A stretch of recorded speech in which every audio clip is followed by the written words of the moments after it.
welcome to Eat Your Backyard, my YouTube channel where I talk about all kinds of things I like to grow in my backyard, namely vegetables and fruits and tropical foliage and all that kind of stuff. So, if you are a subscriber to Eat Your Backyard, then you know this banana grove quite well. Spent a lot of time back here. It's in a good way right now. You can see it's got bananas everywhere. This is what happens when you have a full-scale banana grove, is you have a continuous supply of bananas. There are also bananas on this one that's leaning over here. Let's see if you can see it. Anyway, we got more bananas there, and I think we might even have a third hand of bananas right around the corner. Yep, there it is. Okay, let's get a good look at that one. Yep. So, bananas. Really, the idea is to have in my opinion, have a grove. You know, because they just grow in as you chop them down, new ones grow. You can see these little pups, what they call, these little shoots grow from the base after you chop one down. You know, the next one grows up. And here's a good example of that. Chopped it down, and look, 1, 2, 3 full-size banana trees. This is a Musa banana tree, which is a large, hardy variety that grows quite well here in Central Florida, as you can see.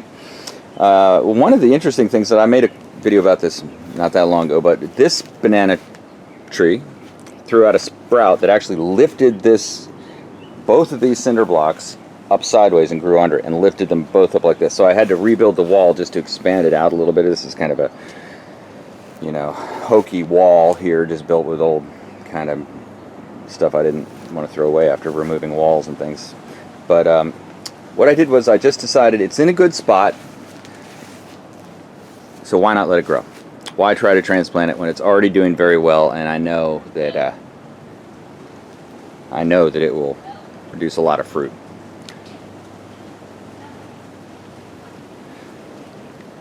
But I did have some in places that I didn't want them.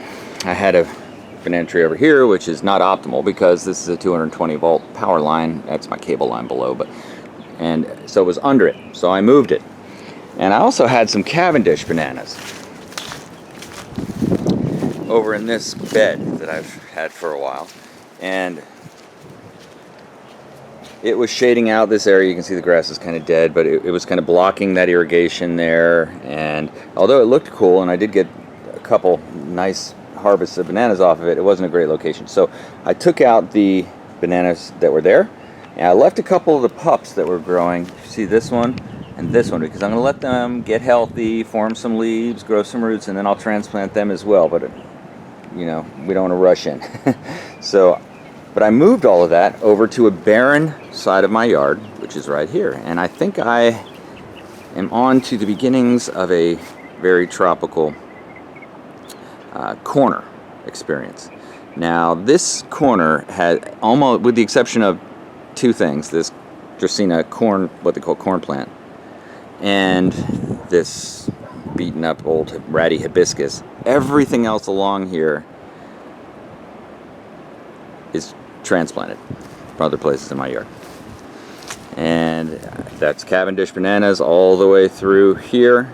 See, those two aren't doing too well, but we'll give them time. There's another Cavendish, and then here's the Musa.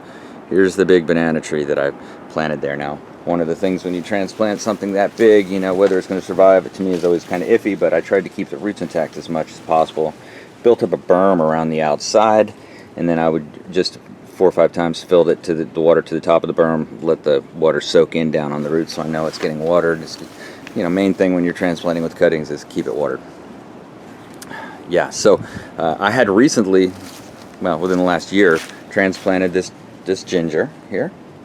See, there's some ginger, and this papaya. And now the papaya, of course, is, you know, really just doing great. Lots of fruit. Moving on down the line, though, I also have this beautiful sugar cane. Look at that color. Isn't it amazing? It's the sugars that turn red as it gets older, and this is when you know it's really delicious and ready to be harvested. Also very easy, and I have a number of videos on the channel about this, to grow them from cuttings. So you see these little root nodules, and you can also see that the little flowering, the little bud here, where a new sugarcane tree would grow. So basically, you have as many sugarcane cuttings as you have sections here. But yeah, go ahead and check that video out if you're interested on Eat Your Backyard. And here's hibiscus. Now, hibiscus is actually also edible. This is a red single. There's one. Red single. That's edible, like lettuce. I've never eaten one.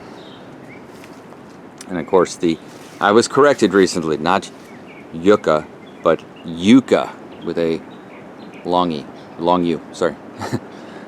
Long U, yucca. So the petals are definitely edible. And somebody was talking about the roots, but I don't know. But you can see that the base of these trees are just bizarre. See how it's just, I always say it looks like an elephant's foot to me.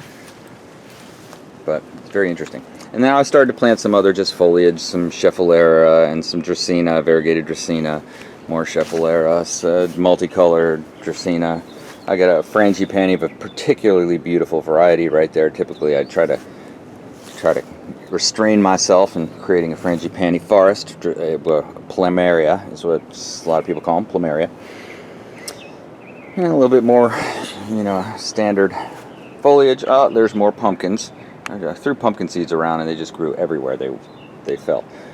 And then, of course, a nice aloe plant. And, would a beachside backyard be complete without an old ratty surfboard or two, some crab traps, and probably some miscellaneous ropes? So anyhow, my corner of my yard now has become something it totally wasn't before.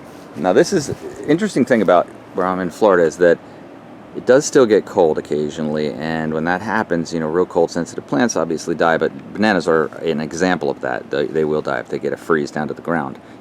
So I plant them on this fence because that is south. So on the southern side of my yard, there's a lot of foliage between that and the north, so it's not getting directly blasted by the north winds. And another interesting thing is it doesn't get full sun.